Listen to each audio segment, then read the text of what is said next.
Hey everyone, this is your host Marcus Norman of Gentleman Style Podcast Show. And today we have a very special guest. And today we are going to be talking about customer service.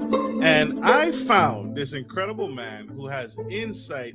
He is a second generation Disney cast member. Mr. Danny Stowe is also a distinguished customer service expert and dynamic keynote speaker. You want to book this man for your next event.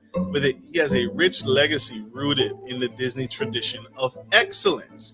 And customer service is not talked about enough, but this man purposely speaks out and coaches and mentors and speaks and teaches others why customer service should be the focal point of your business, my business, our business, and why we should truly make it important in our business in order to see ourselves into the foreseeable future. After earning his MBA, Mr. Danny joined the family company and Snow and Associates, and where he has been instrumental in propelling the company from startup to a globally recognized leader in the customer service and training experience. So help me welcome to the stage the incredible Mr.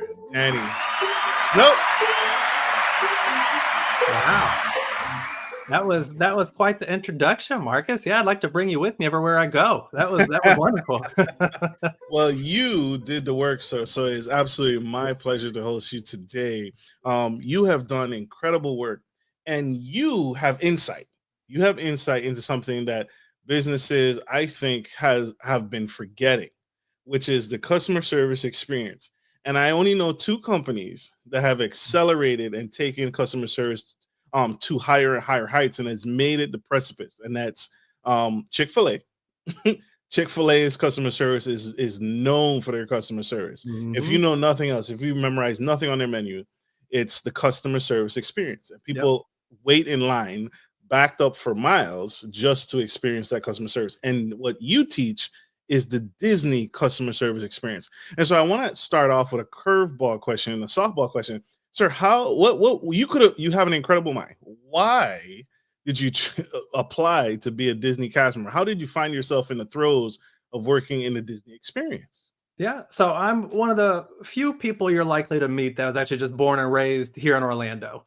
So both my parents had moved here in the 1970s and started working out at Disney. So growing up, Disney was our whole life. You know, we were there all the time. And one of the things my parents were always very adamant about, whether it was for a month, a year, 20 years, a whole career, whatever it was working out at Disney, getting it on your resume. And, you know, as a kid, I always loved going out there. And then I got into high school, got a little bit older, and it's kind of like, Disney, I'm kind of over Disney. But then it kind of came time I was looking to get a job. And, you know, I was like, all right, let me go spend some time working out at Disney World. And I worked on Big Thunder Mountain Railroad out there at the Magic Kingdom, and would just work there while I was home from college on breaks, and absolutely loved the experience. And so this was 2005 that I was working out there. And, you know, to this day, still in touch with a lot of the people that I worked with on the attraction back then. You know, some were at my wedding, and, you know, just the lifelong relationships that were there, but the lifelong lessons that you learn as a cast member at Disney through the training, through the experience working in the parks. It's something that I think everybody should go through. And it's definitely one that my kids now, I've got an 11 and an 8-year-old, and they can't wait. They want to work out at Disney.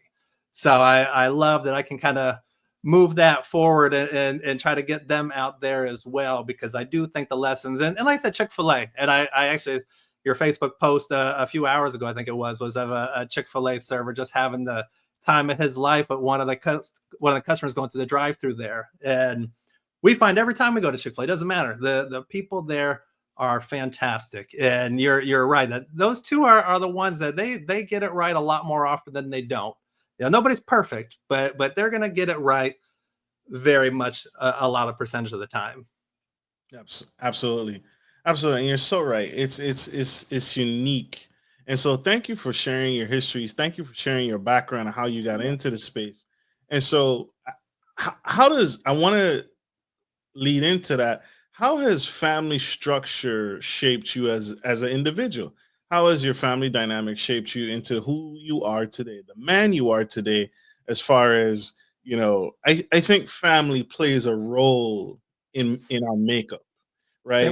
Family's a huge piece of it, and I got fortunate here when I said my folks had to move here in the '70s, but a lot of the family, so grandparents, my aunts and uncles, and a lot of cousins, mainly from my dad's side of the family, but they're all right here in Orlando. So growing up, we had a huge family around us, and it was fantastic. It was one of those. I do recognize that that's not the norm. So I do recognize that that was a fortunate piece for me, but it made me always want to really have that whole family dynamic. And so now I'm married and two kids of my own, and we've got a family company. So my parents are still here. My wife's family, her parents retired and moved into the neighborhood. So there we could walk to her parents' house. Her brother he came to visit us one time here and fell in love with our neighborhood. And he said, you know what? I'm going to pack my whole family up. We live in Dallas, Texas, and we're going to come in and we're going to live in your neighborhood. So Really? yeah. So we could walk to her brother's house. Now, I'm a big Florida State fan. He's a big Miami Hurricanes fan. So we've got a lot of issues there when it comes to the sports, but it's made for great family dynamics and just for our kids to be able to have so much family from both sides. I mean, I don't know too many people that get that. And so our kids, I think, are growing up to be very lucky because they do have that family dynamic there. And I hope that it continues to grow and helps to mold them the way that I feel like it did for me as well. How do you pour into your family? How do you pour into your kids when dealing with others, right? Because customer service, I feel, is a generational thing. There are pieces that you can teach, but there are also pieces that are learned and mimicked at home. So Oh yeah. can you share any examples or tips or strategies for the dads out there to pour into their kids on how they can teach relationship and ultimately lead into customer service, but teach it to their kids? Yeah. Being obviously friendly and being out looking for any of those areas where there are examples of what you can do. And we had one time we were at a store a couple weeks ago, and we walked out realizing that my daughter had, it was probably something that was like 50 cents, but it was something she didn't pay for. She walked out with it and she told us about it when we were out in the parking lot. And so I took it as one of those moments where we gotta bring this back in. We gotta go let them know, you can't steal, can't do any of that. But it was one of those moments where I doubt anybody would have cared. But I felt like that was one of those instances that you can really instill a lesson. And we have ones with customer service too, like when we go out to restaurants. A lot of times, so we're interracial family. You can see my wife and my kids here, but we very often get asked by the server, is this going to be separate checks? And we're sitting here with our kids, like, no, it's going to be on the kids. The kids are going to pay for us. I don't get it. And we'll talk to a lot of other families, and nobody really quite experiences that one. But my wife and I, when we would just be out, just the two of us, a server, that happens quite often. And so for us, it's just kind of a look that we give, and we know that the tip just got dinged down there a little bit. And we try to tell our kids too, and we're out there and we're seeing this. It's like, they're working hard, they're coming over, they're being friendly. Those are the kinds of elements that you look for, because there are so many restaurants that you can go to out there. There are so many options. So it ultimately is going to come down to those people that are there. And my daughter, she asked me one time when she was about 4 years old, trying to ask what I do for a living, and teaching customer service. So I was like, how do you kind of explain this to a 4-year-old? And said, well, we teach people to be nice to people. And she said, shouldn't they already know how to do that? It's one of those lessons where it kind of flips it, and you think it's such a simple thing, but when it comes to being out there in the world, there's just so much terrible service that goes on out there because people are so busy. There's so much going on in our lives that people don't really stop to think about kind of how they are treating people, and some of those weird things. Like I would have a hard time sitting there saying to a family of parents and their kids, are this going to be separate checks? That's one of those things that was like 6-7 months ago, but it still bothers me to this day. And I hope that our kids kind of take some of those lessons with them too, and learn how to read people. Absolutely. I love how you break that down. I love how you show them and you express to them and you share the heart behind why you do what you do. I think one of the biggest mistakes we make is that we don't have the hard conversations. Oftentimes we ignore those opportunities. I'll call them opportunities to have the hard conversation. It may be uncomfortable. It may seem unkind. I bet you it wasn't comfortable for your daughter to have to take something that she took, just haphazardly, just took out of the store, and then you walked her back in Yeah. to now present it. That's uncomfortable, It, especially on both sides of the coin. oh yeah, it is. And I mean, with parents, having the talk. I mean, there's so many things that go on with the kids that are. We're just getting to that point now. As I said, they're 11 and 8, so I think we've got a lot more uncomfortable conversations coming our way here in the near future. But I think muscling through it. I mean, I remember having a lot of those uncomfortable conversations with my parents, and as much as I couldn't wait for them to be over and just to be done with it, but they stick with you, and I think you remember the good, but I think you would definitely especially remember if they don't handle it well. And I think that's where then you lead to a lot of other problems down the road. And so we try our best. My wife, she's fantastic with it, and I like to certain ones try to follow her lead. Certain times she'll try to follow my lead, and I think we've kind of found a good balance and been able to become a very good team.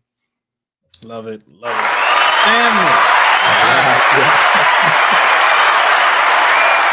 I love it. I love it, love it, love it, love it. Love all of this. I want to segue into still the customer service aspect, still the customer service talking point, but I want to segue into Disney. How does Disney strike a balance between personalization and adding your unique touch as a business owner? How do Mhm. I add personalization yet maintain operational efficiency when it comes to customer service? Because I don't want to sound like every other robotic machine, especially in this artificial intelligence Yeah. world. How do I personalize and put my stamp? Or what do you coach to? How do you teach others to put their personal touch on the customer service experience, if at all possible? Yeah, it is. It's very challenging. You're right. And I mean, there's so much automation out there that does help in a lot of those ways. And I think Disney gave us a chance to really learn how to have some of those personal interactions very quickly too, because working on the attractions, you just got wave after wave of people coming through, and you can quickly. Granted, you don't really get to learn names unless kids have it, on one of the Mickey ears or something, but you get a quick little way if they're wearing a Florida State shirt, or they're wearing one of your favorite teams. You kind of engage real quick, and you let them know they were seen. They weren't just another face that's going by. And I think what organizations can do is they can step back and find, where are those touch points? Where are those areas where, if we work in a bank, or we work in a restaurant, or we work in places where people are coming in to see us, and a lot of times that we have a lot of the same people that do come in, are we able to remember names? Can we remember a detail about them? Can we see them as the individual versus just one of the million things I've got to get through today? And that's where I think the ones that succeed really do it, is they take a moment to step back, to see the whole experience through the lens of the customer, whoever they're serving in that moment. Because we all are individuals, we all have our own lives going on. And I think at the same time, we recognize that companies have their processes. They have certain things that they have to do. There's certain ways you have to act in business. But we also want that flexibility for us. Maybe we don't care if you do it for other people, but I want you to have it for me. And being able to have those moments where you can bend a little bit and realize that maybe I can go a little bit out of my way here. I can make an experience for you, because I know this is something you're going to remember, and it's something that likely is going to make you want to come back again. And simple things like Disney, you can replace cast members can go replace a ice cream cone if somebody drops it, or one of those things where they don't have to go get Really? management approval. Yeah, if you were out there and you just dropped it and you brought it over to one of the cast members, or even if they saw you do it, they'll take you over. They'll get you another one at no additional charge. And that's one of those, because they weren't cheap to begin with. That's already $10 to $15 for one of those things there. But we had one. I was there 4 or 5 months ago. My son had a pretzel, dropped it, and I took it over to the same shop and handed me a brand new one. And it's just one of those moments where that was cool. A lot of times, now granted, I knew they would do that. Most people don't, but it's one of those moments where you just think, I didn't why know can't that. everybody do this? Why can't everybody do it this way? Now, if you take your last bite, drop it down and then try to go and get a new one. Yeah, that's probably not going to work out. But if they see it and it makes sense, they're going to do that for you. And those are things. They probably cost Disney 50 cents. They're going to charge us a arm and a leg for it. They know that those are those areas that they can go out of their way for you a little bit, and I think that they look to do it whenever they can. What I'm hearing from you is empowerment. Disney empowers its employees to make those decisions. What you're saying, one of the team members can do that without going to a supervisor, without going to a leader, without going to upper management, and just make a on the spot decision. Is that what I'm hearing? Yep. In those now, granted, there's limits to it, and Right. a company has to have limits to it. But yeah, one of those smaller elements, they're able to do that.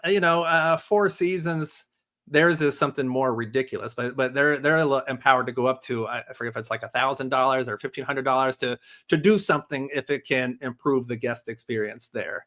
So you usually earn it. You can't probably just be first day on the job and you're now doing some of those larger ones, but definitely the empowerment figure there is a big one. And yeah, a lot don't. I got to get management approval. Oh, I got to go call somebody. And then you never see them ever again. They kind of go off. They go to do whatever else they need to do, and you're left sitting there thinking, this sucks. Why? I just need something basic here, but I've got to go through 4 steps to do it. So eliminating some Probably won't even do it. And they probably won't even do it. Right. Yeah. A lot of them will come down, sorry, or they'll stick behind company policy, no refunds, no exchanges, whatever it might be. There's usually a policy in place for good reason. A lot of times there's reasons that they're obviously there, but that's where then some of that flexibility comes into play. What can we do to salvage this moment here? Because I don't know about you, but it really, if you go out to a place and you've gone there maybe a couple times and now you have one poor experience, I'm usually willing to overlook maybe 1 or 2 before now I know that that's becoming the norm and I'm going to look elsewhere. But so many people, it's just now you screwed something up one time. I've got 50 other choices of where I can go out and get the same exact product. So why would I come back to you? So I think there's just too much at stake right now to leave any of that to chance over something small, like our policy won't let us refund you the $5 or replace something that you dropped. I think that's just ridiculous for a lot of companies. That's too in the weeds. Yeah. Yeah. That is, I had no idea Disney had that as a policy. And I had the only other place I had heard that was the Ritz-Carlton. The Ritz-Carlton has something to the extent of they give each of their employees. Number one is the Ritz-Carlton, right? Yeah, right. And so on par is Disney. And so Ritz-Carlton gives its employees, I think, like $1,000 or $2,000 credit line each for them to use towards customer service experiences to handle clients who are having issues. Prime example, the one I heard about and read about was a client flown in, was staying at the Ritz-Carlton, and their luggage was delayed.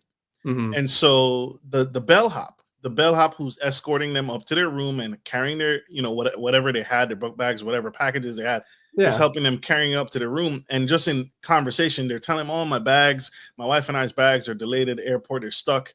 We don't have any clothes for the evening. And so that employee doesn't have to go to management. They don't have to go to leadership. And they were able to go to the local store and purchase underwear and undergarments for the client with their available credit line. So that's what comes to mind when you said that. I had no idea that was a thing of empowering its employees. Yeah, it's incredible. And I think I maybe had said Four Seasons, but yeah, Ritz-Carlton is the one there. But I love it. And I think they also had one too, where it was like one of a kid that was staying there, and it could have been a different hotel chain, but they left like a stuffed giraffe or something. And so they called to see if they could get it back. And they did these cool things where they put the giraffe like out at the pool, like with the drink, sitting by it, and made it look like this giraffe was having all these fun experiences while the family had already left the hotel, and sent it back with some pictures. And, I always think that those moments, how cool is that as a kid to see that and really think, oh, my stuffed animal was out there just having the time of his life. And, I was sitting here sad that he was left by himself. And it's those kinds of moments too, where that took almost no time. Didn't take the cost of outside of maybe just shipping it back to them, but didn't have to go do the $1,000 or $2,000 or whatever it was.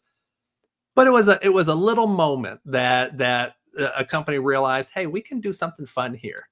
And Disney did one. We have a story that we tell in all of our training sessions too, and it's from Helen, the housekeeper at one of the hotels. And what she used to do is she would come in when she was cleaning up the rooms, and she would tuck in the Disney characters. They just put them up on the kids' bed. She'd tuck them in. Really? And then she'd usually leave a little note where it would say something like, I know you had a busy day. The characters told me they were tired, so I tucked them in for you. Signed her name, Helen, and left it on the bed.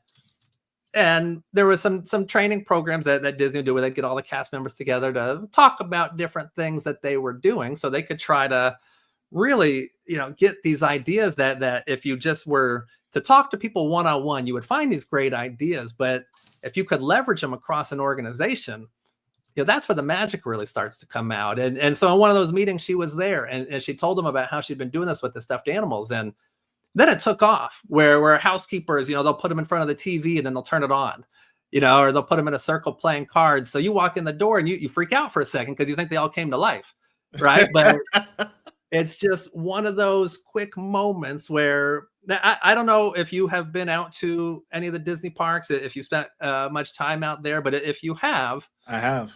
My guess is that at the end of the day, if you've been there till from open to close, especially, the end of the day out of Disney, that's not a very fun time, is it? Right? What do you mean, like staying all day at a Disney park? You mean? Well, when you have been out there all day, and now it's 10 o'clock, now the fireworks are over. Now you've spent an ungodly amount of money for the day, the week, or whatever it was that you were there, and now you're doing that walk out of the park, and you're exhausted. Right. And people they're kind of rushing. Everybody's trying to get out of the park. So it's kind of like where the magic of the day just ends. You've had this magical day, but it's like those fireworks are done. And so is the magic in that moment. And so Disney found some of those ways where at these Disney hotels, now we get back after this long day where everybody's probably on edge. Kids are fighting with each other. Mom and dad's fighting with each other. And you walk inside the door there and it becomes Disney again. Because it was these cast members that went out of their way, didn't need to get management approval to go do this. It was just some of these individual actions. And then it just became this thing kind of company wide where you go on to any of these hotel rooms, you're going to see this. I mean, you go on any cruise ships too. It's not just Disney. A lot of the cruise ships, they all do the different things with the towels where you come in, and it's a lot of fun. Right. And it's just one of those moments where it brings it back to, I'm on vacation. I'm here at Disney. We're here. It's back to that magical experience again. That's so true. Shout out. That's so true. It's been years since I've been to Disney, but I'll never forget. One is, like you said, it is a lot of walking, especially when you're. I learned this towards the end of my vacation, where I was talking to one of the Disney representatives, and they were saying, hey, to minimize all your walking, use the little monorail system, right? And that was a much smarter and efficient way, because I guess the design of the park, most of the attractions are located nearby the monorail system. And so look at the map, look at what event or what engagement or what theme park you want to go to, and then catch the applicable monorail and just ride it out until you get close by and then get off. But that was such a huge experience. And then secondly, like you said, the touch point of, after a long day, coming home, coming back to your room, your suite, and then seeing the stuffed animal or the chocolate on your pillow or the kind words after a long day of just having the sun beat down on you is truly an epic experience. It is. Yeah. Now, when you were here, was that the summertime? Because that is it definitely was. Time. Yeah. I lost weight. I lost weight, but it's such a magical experience. And I had no idea that. I don't know. I just didn't understand, because I'm feeling this way. How do the cast members? Can you speak to any of how does a company push or motivate their employees to push through those long summer days in costume with makeup on? What can I do in my business are they incentivized to provide customer service? Is there an evaluation system? How do I motivate my team to provide customer service? Is it built into the company model and ethos? Is it a cultural thing, or is there is there an incentive monetarily to do better? There's a lot to it, and Disney is one of those companies where, granted, they're very fortunate. They've built this up over the years where people grow up dreaming about they want to work at Disney. They do the Disney college program. A lot of the friends, while I wasn't necessarily in the college program, a lot of the people that I met working there, they were part of it. And I mean, they go out there, they work hard. They work so hard. They don't get paid very much. I mean, Disney cast members as a whole, they don't get paid a whole lot, but Disney hires friendly people. They hire for the attitude. They can train for the technical aspects of the job. I think a lot of companies, they hire, they train how to go do the job itself, but there's no training, there's no consideration of how they actually interact with people. So Disney pulls from these huge candidate pools of people and finds the right attitude, the right behaviors. And then they know they can train them wherever they're going to put them there. Then there's ongoing coaching. There's, again, the Disney Traditions program that they go through for training, where they learn the whole history. They go through Walt's vision. They start to learn and understand their role in the experience here for all the guests that are coming here on vacation. And they hear about all these great examples of things that cast members have done in the past, and how now I can start thinking about what are ways that I can now elevate the experience. And which is not to say that every Disney cast member is fantastic, because they're just not. All right, there's no such thing as a perfect company, and there's no such thing. 100% of your employees aren't going to be fantastic. That's just not realistic. But the overwhelming majority of them understand their role, and they usually play the part too. If you're out in the Star Wars land and you ask a question and it doesn't make sense, they'll respond in theme in Star Wars, or we're in Frontierland. We keep it all geared towards the whole Frontierland experience. So it's going to be different than Tomorrowland. And when you get the buy-in, when you know that the culture of a company, this is the expectation. These are part of the job's descriptions. This is what we're hiring you for. Then everybody starts to understand that they're on the same page. And now if I'm not pulling my weight, the experience somewhere down the line is going to suffer. And so I think companies have to figure out that process of going through, all right, this isn't going to be just something that we can change tomorrow, but if it's going to be a true culture change, then we have to look at, for our job descriptions that we're creating, are we highlighting the customer service, the customer experience element? Are we training for it? Or is it just, again, here's how you do the job, go out and do it, figure out the rest on your own? Are we coaching along the way? Are we incentivizing? Are there those elements where now, you incentivize the top salesman? They get all the big trips, they get all the big awards. Are we incentivizing those that go above and beyond for the customer experience? I don't think a lot of companies do that. And, Disney would recognize you if you got called out for doing something well.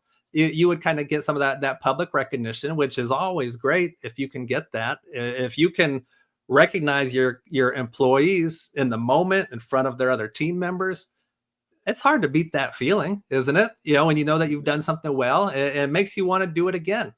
And when your team members see that praise, maybe they're a little bit more likely to want to go out of their way too, so that they can get it as well. And so I think it's bringing all of those together. And I know that's not an easy thing. That takes a lot of time. It takes a lot of effort. But I think if you can start to mold all of those elements together, that's when you're going to really start to see some of the change. And you're going to start to see that customer loyalty really building up, where people will go out of their way to come to you, even though they're going to pass by 10 other people that do the exact same thing that you do. That's huge.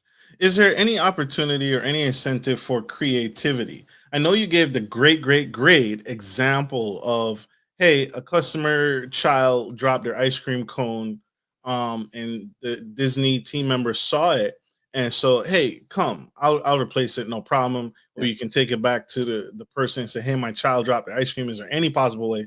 And they get a brand new ice cream, no extra charge. But what about creativity? Disney is all about the magical experience. Is there any opportunity to encourage, or is Disney encouraging, um, their team to be creative, try something new, do something that we've never heard before, and we'll support you, we'll back you. Any do you coach to that at all, or have seen that? Don't really coach a whole lot to necessarily that, but I do think that it is a great idea. I think that, what's the saying? The worst thing you could say is, we've always done it this way, so we can't change. I think you've got to be willing to adapt and change, and sometimes take a chance. And maybe it doesn't work, but maybe it does. And I think incentivizing some of that creation there, I think is a fantastic idea.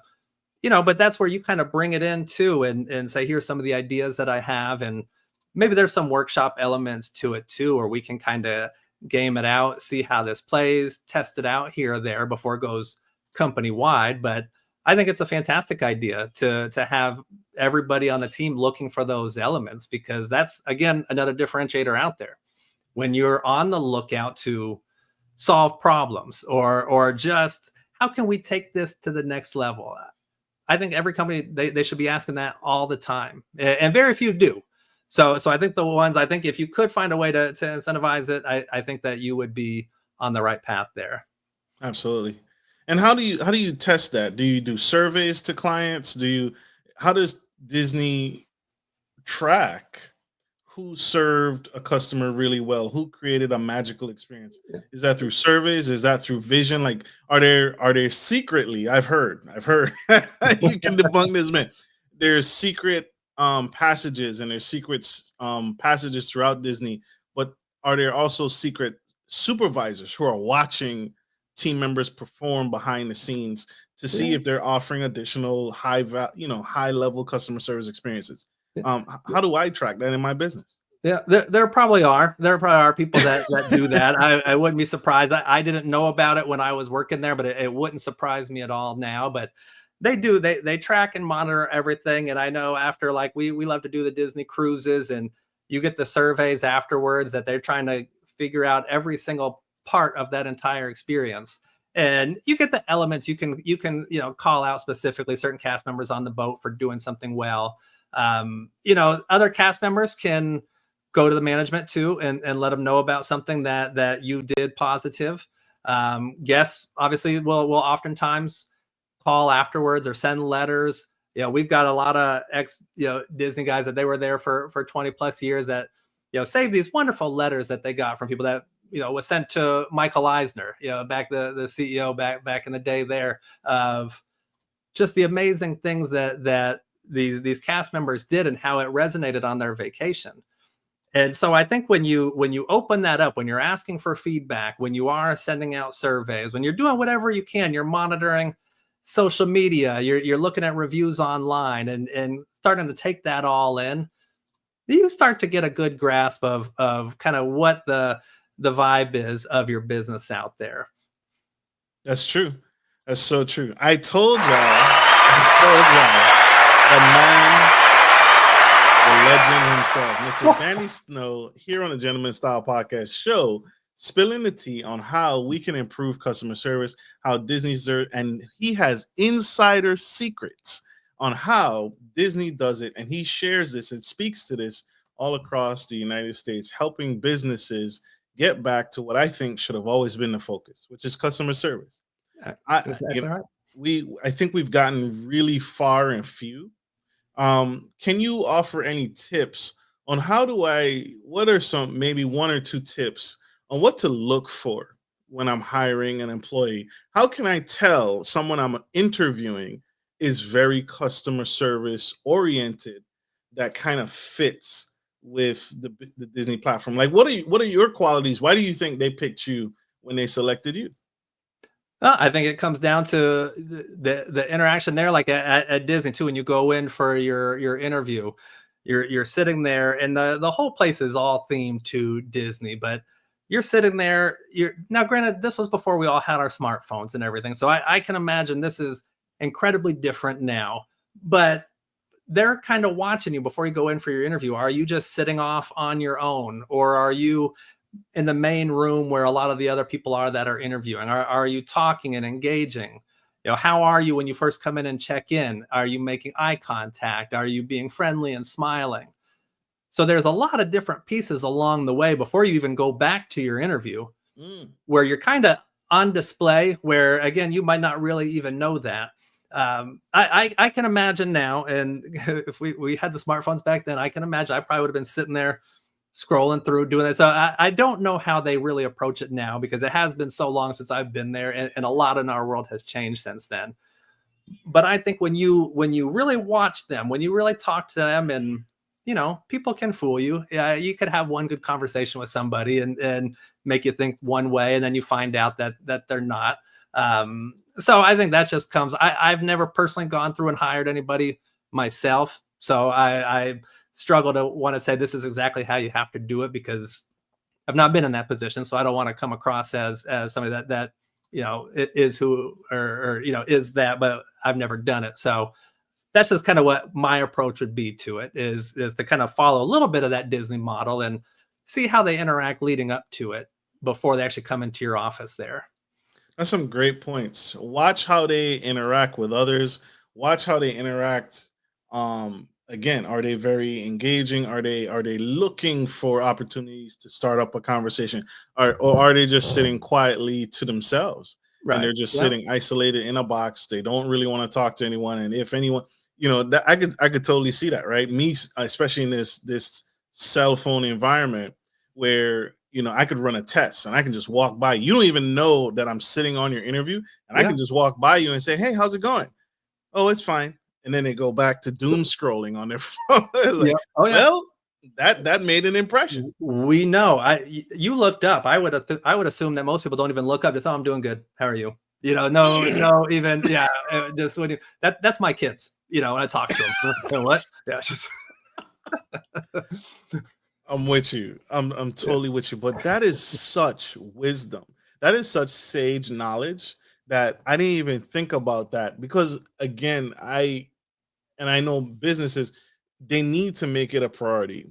They need to make it a priority again, because what sets you apart? What sets your restaurant apart from the other restaurant, right? What sets your company, your landscaping business apart from the other landscaping businesses other than price?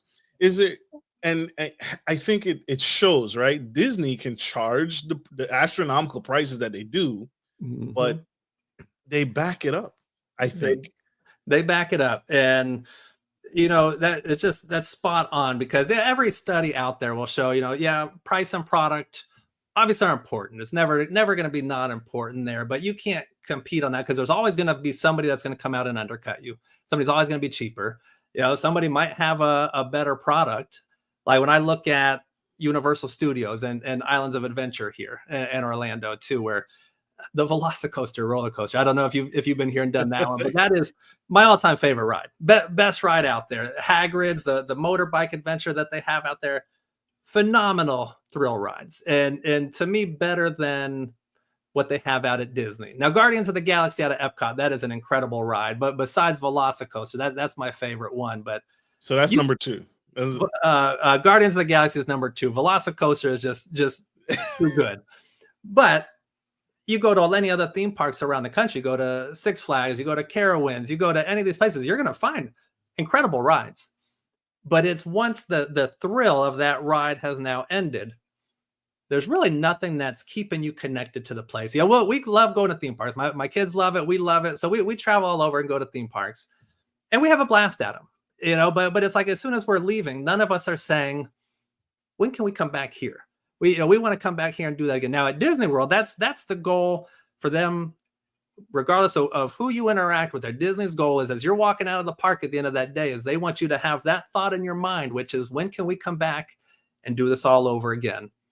We just spent $10,000 to bring our family out here for 5 days, but I want to come and do it all over again. And they get everybody involved in that mindset and in that process. And then they design things like, some of the other theme parks, there's a little bit of a minor attempt at theming on some of the rides. But it's like, when you're out at Disney, they theme the heck out of all of these rides that are out there, to the point where you almost forget you're even waiting in line while you're going through these. right? Because the lines there are part of the experience. So granted, yeah, you're just sitting there, you're going back and forth for an hour, but you don't really feel it. You feel immersed in this. And I think that's where a lot of the other theme parks fall short. And I think that's just the whole thing for any other company out there is, yeah, I can go and get the exact same thing that you're selling me somewhere else. But again, it's the effort that you put into it. The person I'm interacting with right now, how consistent is that? Is it the same every time? Are you always looking for ways to go above and beyond? Or is this just, well, I'm dealing with Johnny today, and yeah, Johnny sucks, so I'm just kind of out of luck. But maybe tomorrow I'll get somebody better. I don't know. It just Hope kind for the of best. it's up to luck. It's up to whoever you interact with that day. And I think that's where companies fall short too, is there's no consistent experience, and it's not really expressly defined to their employees what that experience is supposed to look like. So everybody Absolutely. is just kind of left up to their own scenario to figure out, what should I do in this moment? Absolutely. Can you share any of the principles of guest service that were taught that are taught by Disney that I can apply in my organization? Any of those underlying principles that you were taught? If you can Yeah, share any one or two or three. sure. Number one, and I think probably the best one there is seeing the entire experience through the lens of the customer.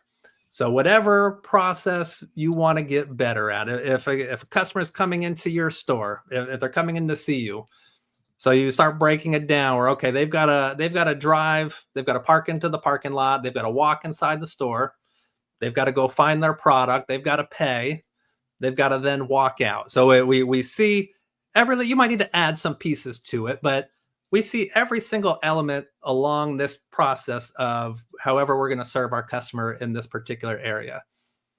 And then we start asking ourselves things like, all right, now what would just a mediocre experience look like or sound like at each one of these steps? And then what would an excellent experience look like or sound like at each one of these steps? And you start finding some of these ways where you can enhance the experience at every single touch point, where it's making sure the walkway, the parking lot, everything is clean. If it's a grocery store, there's not carts all over the place. Lights on the building are working properly. The signage is bright and colorful and looks good. They're getting greetings as they're walking inside the store. There's offers to help find what they need to find. There's great eye contact. They're smiling. There's thanking them for shopping with us and wishing them well and hoping they come back and see us again as they're checking out and leaving. Yep. All these points that really it's stuff you're already doing anyways. Yeah, your employees are already there. They got to do the checkout process. But instead of just no eye contact, swiping through onto the next person before you're trying to walk out, no thank you, no anything. Now they're just moving on to the next person there. And I think that's one where you can find hundreds of processes in your company where you can go through and do that and see it through the lens of the customer, and then start brainstorming and figuring out what are those elements that we can do along the way just to enhance it just a little bit.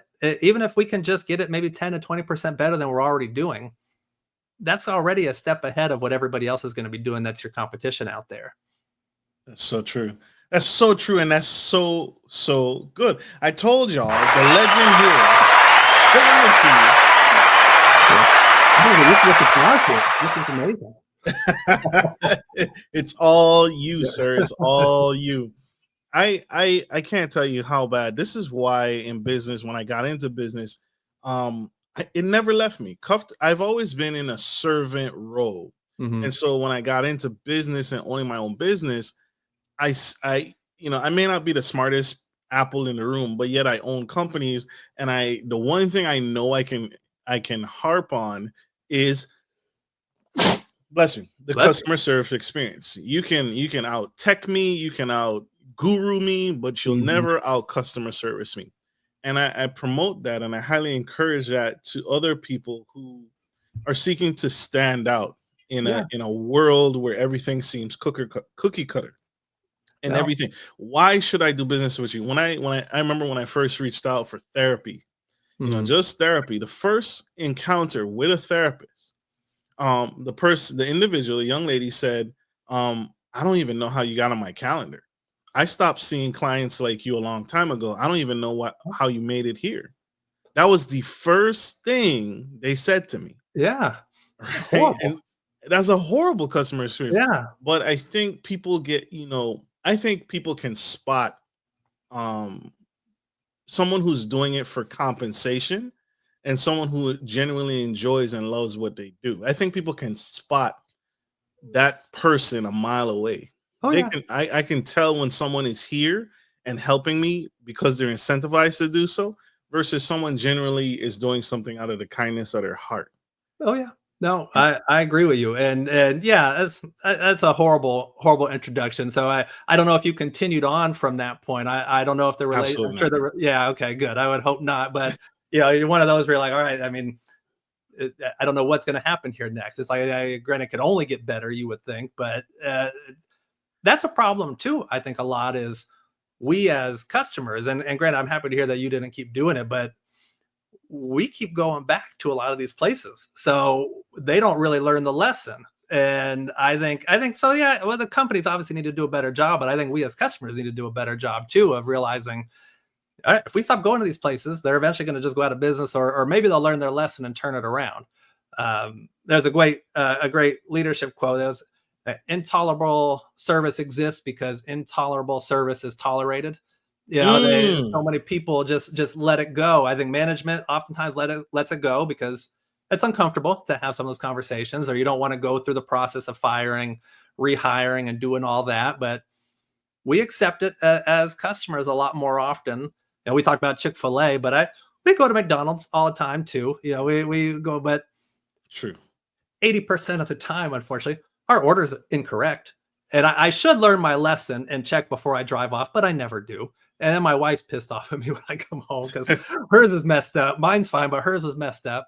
But Chick-fil-A, I honestly struggle to think of a time that my order was wrong outside of maybe they put the whipped cream on my milkshake when I said no whipped cream, or one of those. But other than that, I can't think of a time that they ever really messed it up. And that's one of those things where they stand out for that too. But I know it's my fault because we keep going back to McDonald's, even though they don't care for in a lot of the areas. They just kind of, it's very transactional, and that Chick-fil-A line will be 10 times as long, but you're going to get out of it faster than you're going to in that McDonald's drive-through too. I have found in business I have become obsessed with surveys and reviews. And I see reviews. I think that's what you're speaking to. As a customer, don't tolerate bad experiences. And on the flip side, I think companies who they think they've cornered the market. Oh, I can replace this customer. I can get a new customer just like you. Oh, what's one bad experience? I got a line full of other customers waiting for my product. You Yeah. know, but I have found again, I'm very customer service focused. Hmm. I have become uniquely sensitive to reviews. Okay. And I think, how do you feel? Do you feel businesses should pay attention to reviews? Are they some, because I feel that's the way the customer speaks out. That's one Absolutely. of the ways, besides going to management, is that the customer is going to leave you a review and you should take it accordingly. You should absolutely take it accordingly. And I think when you see some of those negative ones, you probably assume there's a lot of others that are out there that are feeling this way. They didn't maybe come and actually leave the review, but there's probably a lot of others that are feeling this way. And sometimes you can chalk it up to, I had a horrible day and I know I screwed something up with the customer. That's definitely not the norm, but obviously that's going to leave an impression with this person. They're going to go and leave a review there. But I think very often companies aren't willing to make the effort to kind of figure out what the frustrations are that are out there, and don't go and kind of search out through social media or do the surveys. And I think that's another huge area of opportunity for those that do, is to say, let's get a group of our team members together and let's start understanding what are the frustrations that we know are out there for our customers. And I can guarantee you, if you talk to the people that work on the front lines of your business, they know exactly what those frustrations are because they likely deal with them every single day. Management, you might be a little bit out of it. You might not really know exactly what it's like anymore there, but the people that are experiencing it day after day with the customers, they know what those frustrations are. But usually there's no process in place for solving those. So now you kind of go through this service improvement meeting where you figure out what are those elements, what are we seeing on social media, what is our surveys telling us are some of the issues out there, and now what are some potential solutions to these problems, or if this issue were to pop up again, what can we do to try to at least alleviate, if not eliminate it altogether, but at least make it better. Like Disney World, we always go back to Disney, but one of the things, and I don't know if you've experienced with it with one of your kids there, but you get up to the front of the line and you're only to find out that your child's actually too short to ride that ride. All right. And they're supposed to be caught before they actually get into the line. But very often kids sneak through, and parents will do a lot to risk their kids' lives to get them on these rides too. All right. So sometimes they kind of do trick the process there. But what Disney would usually do would be the whole rider swap situation where half the party would go on the ride while the other half waits with the kid, and then they'd switch. But then what Disney started doing is they would present that kid with what they'd call a future rider pass. So the next time you come back to the park, you're now tall enough to ride that ride. You present that pass. You and your whole family, you and your whole party can go right to the front of the line. You get there even faster than the folks with the lightning lanes. So it didn't necessarily solve the issue in the moment, but it sure made it a lot better when you think, okay, now I'm going to at least get some benefit next time I come back here. And it's those little details right there that I think separates, again, the Disneys of the world that actively seek out to find what those frustrations are and then work to find solutions to those problems. That's so true. That's so true. So I'm not crazy, y'all. I'm not obsessed. I reviews really are one of the ways the customer has the opportunity to speak out. So we learned some, and I want to highlight these. We learned some very unique and powerful examples of empower your team. What Mr. Snow mentioned earlier, empower your team, right? Give them the authority to not only serve the customer without having to create all those extra layers of, I got to get a supervisor, I got to submit a request for approval just to give back that ice cream cone. Just give back the ice cream cone. Myself, I don't want to, as a leader, I don't want you to come with me. Just give the ice cream cone. I don't need that. Right? You know what to do, right? Do it. Do the right thing, but also inspire them to be creative in how they serve the customers. Nothing illegal, but just be creative, be open-minded, and then come back with the feedback and say, I had this happen. This is what I did. And heck, we may incorporate it into other actual policy. Yep. That if you experience this, go ahead and do this thing. Don't reach out. You don't need to ask permission. Just go ahead and do it. And now you have the backing of the corporation, the company, to say, yes, you have the authority to do it. And now what we're learning is reviews. Listen to what the customer is actually saying. I can't tell you how many businesses I've run into. I remember a girl had a cleaning company. And she had staff, she had contracted cleaners who would go into these homes. And some of the homes were actually affluent, right? So these are affluent households, and they would come in and clean. And she had a cleaner actually take this lady's pearl necklace. And the customer left a review, and that alerted the owner that, hey, one of my contractors stole a pearl necklace. And so where I struggled with this is the owner went to the customer and said, listen, I'm willing to reimburse the cost of your pearl necklace, but only if you take down the review. And to me, I said, you should do that anyway, irregardless of whether she amends the review, takes it down or removes it or anything. You should absolutely reimburse the cost of that pearl necklace. As you know, it's gone. And she's like, no, she needs to take down a review. And the customer went on a rampage and completely left reviews everywhere she could. Good. And I said to her, what you need to do is you need to reimburse the lady, and then you need to comment under the negative review and show what actionable steps you took. Yes. To remedy this situation. So even if it's 1 star, people, I think people appreciate when you explain the negative review and how you addressed it. Absolutely. I look at like the Better Business Bureau site quite a bit when looking at different companies too, and there's a lot on there where people can respond back to it. But yes, letting them know, this particular employee has been let go. Obviously, we're not going to tolerate stealing. But yes, just to delete it off of there, I don't think that that's something that should be done at all. And I agree with you. I like to see the ones where they interact back and say, I'm so sorry this happened. Here's what we can offer you. Here's what we can do.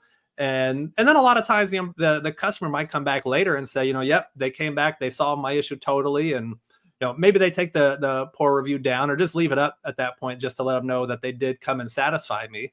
Yeah.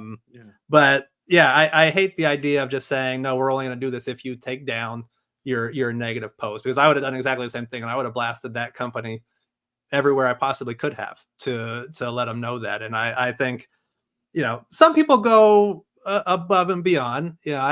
We've got our neighborhood Facebook page, and there are the people that doesn't matter what it is, they're going to cause a problem on there. And I know companies deal with a lot of that stuff too.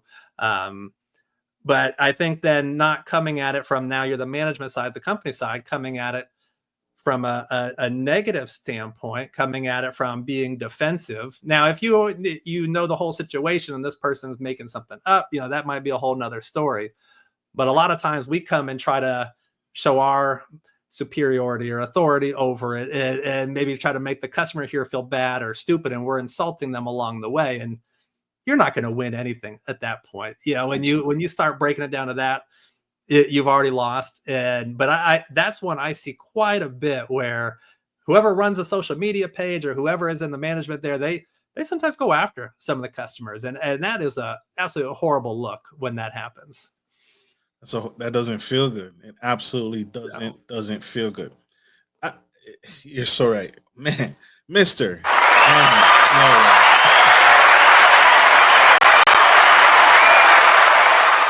Are there any industries where the Disney's customer centric approach would fail completely? Or have you experienced or heard back or any feedback that there are businesses that what you teach doesn't work and you shouldn't try it?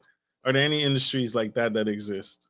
There are probably some. I mean, what I love about the work that we do when it comes to the customer experience is just how broad it is, and how really it does apply to any industry. So while maybe there are plenty of industries or companies where the concept of like the Disney magic and all that maybe doesn't necessarily vibe with their particular company or their culture, or there are just certain parts where I think that messaging of pixie dust and everything just doesn't suit their customer base.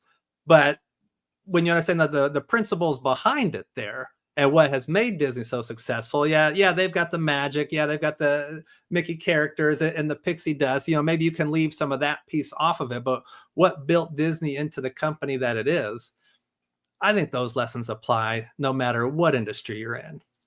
Absolutely. Absolutely. What are your thoughts on artificial intelligence and adapting that to my customer service experience? I, for one, I don't, I understand it, right? I understand the integration of customer service on my website and artificial intelligence on my website to have someone respond to, hey, how can we help you today? What are you Yeah. looking for? Hey, I see you've been on this page. Is there something particular I can serve? I understand the nature of it, but what are your thoughts when it comes to delivering customer service experience? Do you see it's helping businesses or harming businesses to have artificial intelligence and a chat bot, a robot incorporated in business? Do you teach that? Does your company teach that or recommend it? So don't teach it, but definitely, a lot of opinions on it. Where the Chat GPT is a lot of those things. I mean, a lot of the AI that's out there, we do benefit from and do enjoy it. But when it comes to the human element there, that's the one that I always struggle with. I think eventually AI and everything will get there, but there's just too much where I hate being on a lot of the chatbots with airlines or hotels, and you just can Mm, never get exactly what you need. And it takes forever then to ultimately get to a person that can help me solve my problem. I much more old school, I think, when it comes to, I want to just talk to that person. I don't want to sit on a phone tree trying to find exactly where I need to get to. I don't want to sit on a hole while you do things on the back end. I want to have somebody there. So I think there are plenty of industries that can benefit greatly from it. My wife works in the hotels and everything, and they're really utilizing it in a lot of great ways. She was on one of your other shows. She might be able to give you a lot more insight into how they're doing that and how it works. So in those elements, I know we'll get to that point where it is a lot more seamless, but I know I get frustrated a lot outside of if I'm filling out a form on your website because I just want some basic information. I want something to come to me immediately. And I think that's where all that really is beneficial. And I think we use that pretty well too. But when it comes to a lot of the other things, I don't think it's at the point yet where I can say, yeah, I'd rather deal with that than I would getting an actual person on the phone. I prefer the chatbot. I prefer the artificial intelligence. We haven't we haven't made it there yet. Oh my gosh, this has been an epic conversation, an epic dialogue with Mr. Danny Snow. Sir, you've left so many nuggets, shared so many tips, so many insider sage nuggets today on this episode. If you had one more trick in the hat, one more piece of advice, one more nugget for that business that is struggling to take their business to the next level, what would you say to that young girl, that young man, that young woman out in the audience who's trying to level up their business but just can't quite figure it out? What would you say to them right now? And to give you one more, just behind the scenes Disney secret that goes along with it too. So imagine you're there at Disney with your kid. They run up to Cinderella in front of Cinderella's castle there, and Cinderella's sitting there and she's smoking a cigarette. All right. The impact that having something like that would have on your child and the years of therapy that you're going to need for that kid afterwards. Right. Because that's one of those behind the scenes elements that should never be on stage.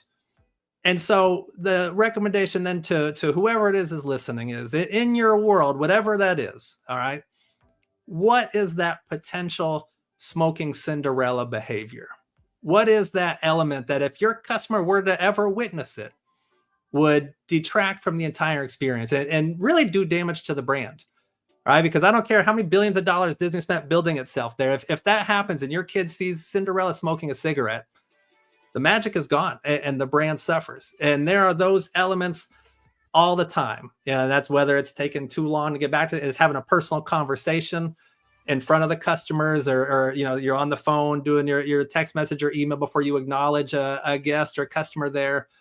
All those elements of things that our customers should never see.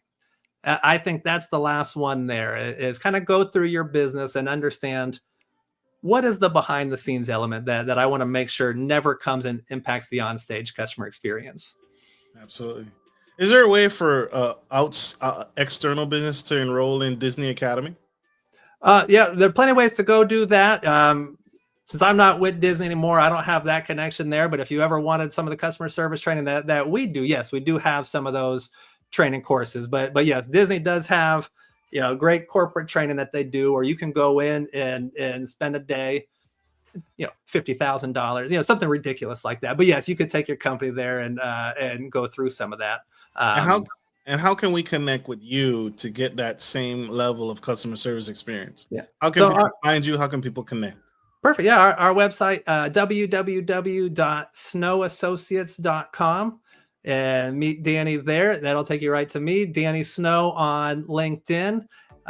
We've got some tools that we can give away on the website there if you're interested. If there's anybody out there that wants any of that, we would send that out to you for free. So feel free to just fill out the form that'll pop up. But Marcus, I want to give you a good applause. I got a lot of them here, but this was fantastic. I love this conversation. I love this. Thank you. And what should I have before I see you? Before I book an appointment, what should I have ready to that appointment before I book that consultation with your company? Yeah, know what those goals are. Know what you ultimately want to accomplish. Know what some of those processes are that you feel like you can get better at. And what are some of the challenges that you have been facing? What are some of those customer issues and things that people have brought to your attention? I think that's always very helpful to know is, this is kind of the perception out there that we want to change. How can we do that? Absolutely. Connect. This has been Absolutely phenomenal, epic conversation. Again, you guys, it's not too late to take your business to the next level. We gotta let this incredible man go. He has many more people to educate, many more businesses to save. Right? He's saving your There you business. go. All right, y'all. Like we end every show, take care of your friends, take care of your family, and always, always take care of business. This is Marcus, your favorite gentleman, and the incredible, super fragilistic, expialidocious Mr. Danny Snow, changing lives. Love you guys. Bye.